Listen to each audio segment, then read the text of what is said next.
Okay, so from the last video, we have already tackled the purchase of interest from existing partners. So just a recap, in purchase of interest from existing partners, so the total capitalization of the partnership does not change. It is a personal transaction between the new partner, which serves as the buyer, and the seller, who is an existing partner. Then, there is no gain or loss to be recorded in the partnership books since sabi nga natin that is a personal transaction. Okay, so that's all for purchase of interest. Pagdating natin dito ng another type of admission is through investment of assets or through purchase of interest from the partnership. Minsan kasi, kaya nililinaw ko to, one of the common problems is that yung mga estudyante ngayon, pag nababasa nila yung term na purchase, iniisip agad nila na purchase of interest. So, it does not work that way, okay?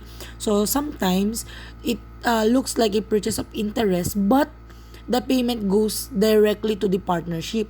Hence, that is not a purchase of interest from existing partners, but purchase of interest from the partnership through investment of asset. Bakit naging through investment of asset? Kasi nga sabi nga natin, the payment was made to the partnership. Hence, the total capitalization of the partnership will increase. There may be bonus or revaluation to be recorded, or sometimes there is none kapag kasaktong-sakto, okay? But possible na magkaroon ng bonus and revaluation. And the investment or the payment will be recorded on the books of the partnership. Kaya nga, tataas yung capitalization. So, to further explain paano ba nangyayari yung ating admission of a new partner through investment of assets, so let's have Jiggy and Jonah again.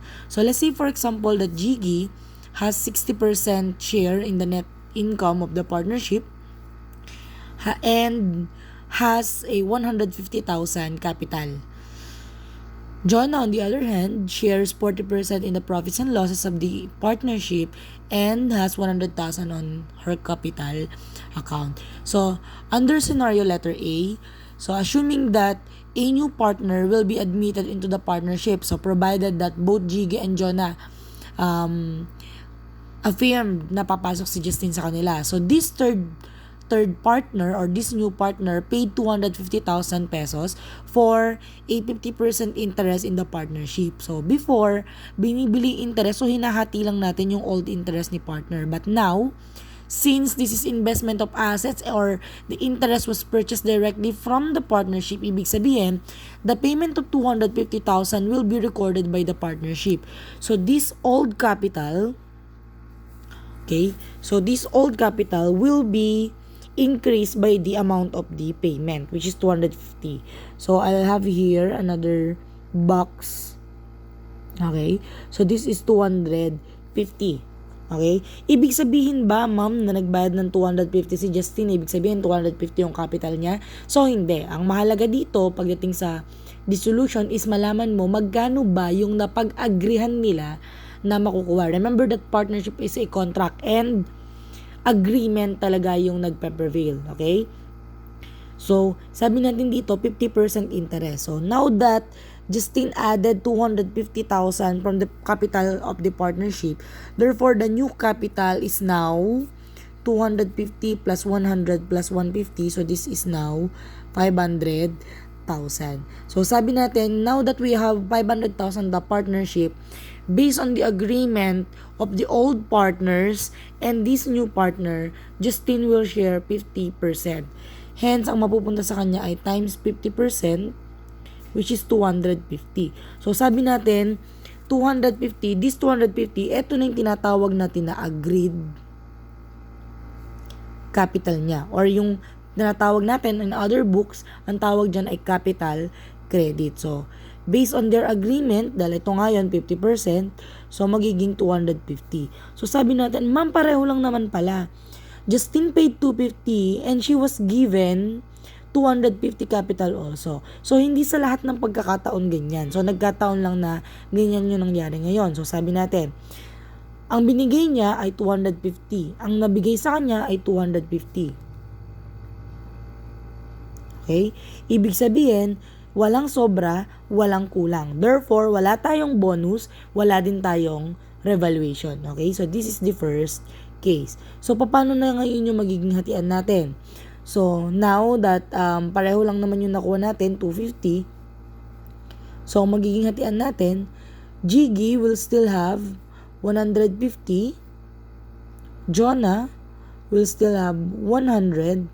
And si Justin, magkakaroon siya ng 250.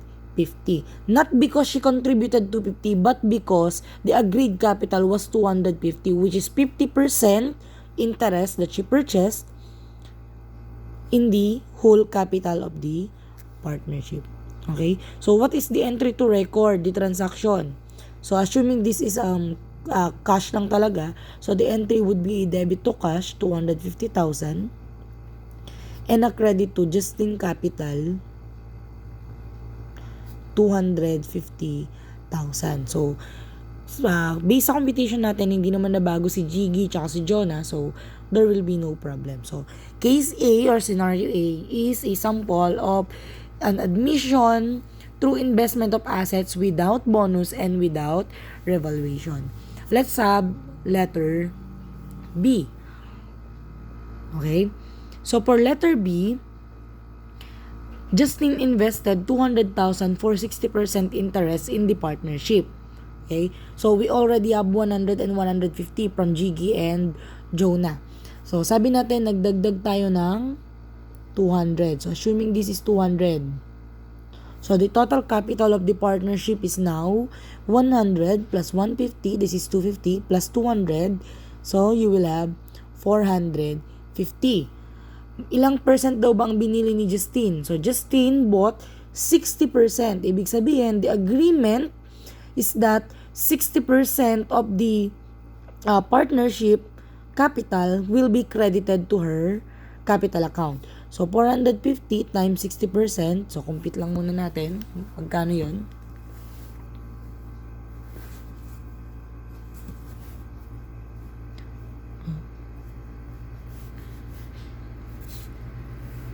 So, we have 450 times 60%.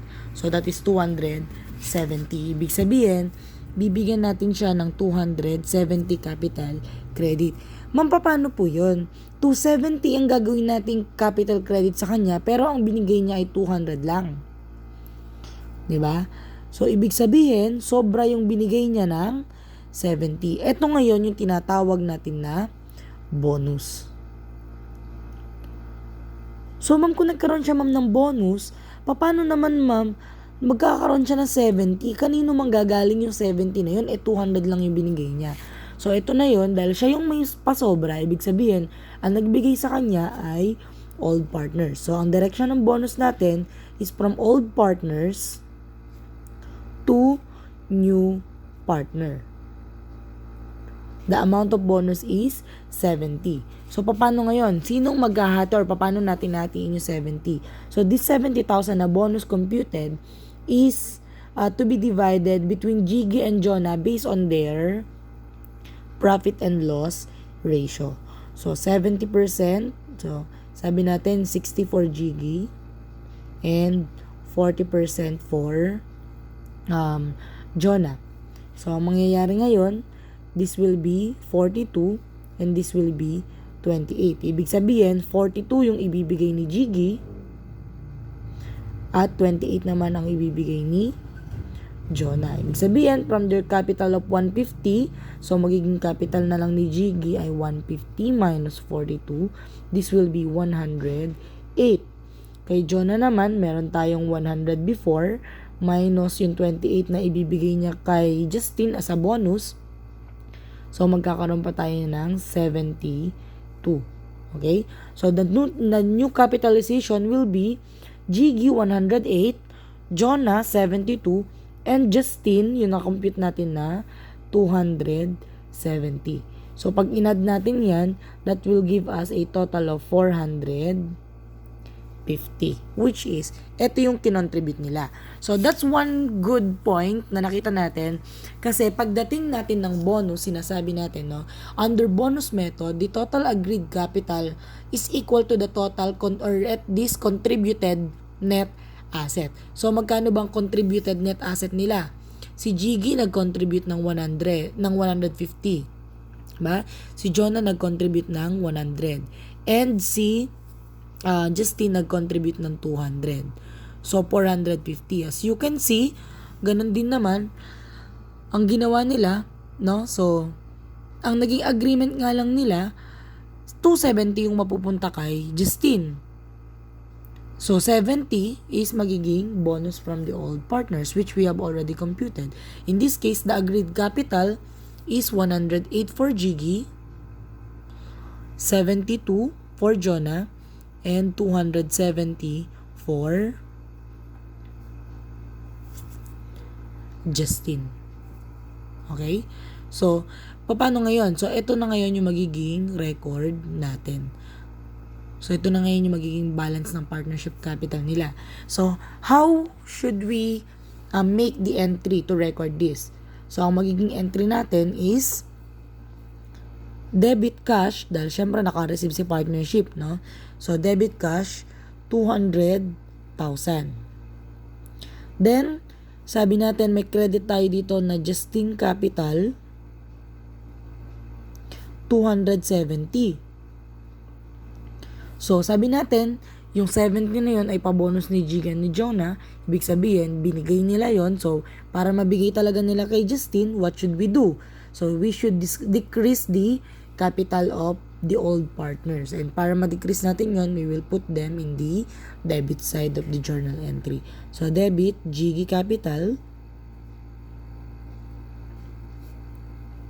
42, 42,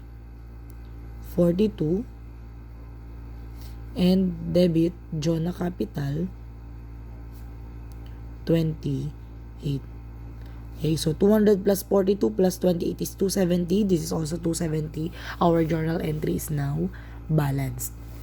Next, in scenario number 3, Justin invested 350,000 for 40% interest in the partnership. So we already have 100 and 150 before. So nagdagdag daw siya ng 350, okay? So hindi nagdag niya na 350 ay ito na. So how much is the total capitalization of the partnership? So it will be 600,000, okay? Sabi niya 40% will be given to Justin. So, kahit 600,000 na yan, 40% lang yung kanya. Therefore, ang ibibigay lang sa kanya ay 240,000.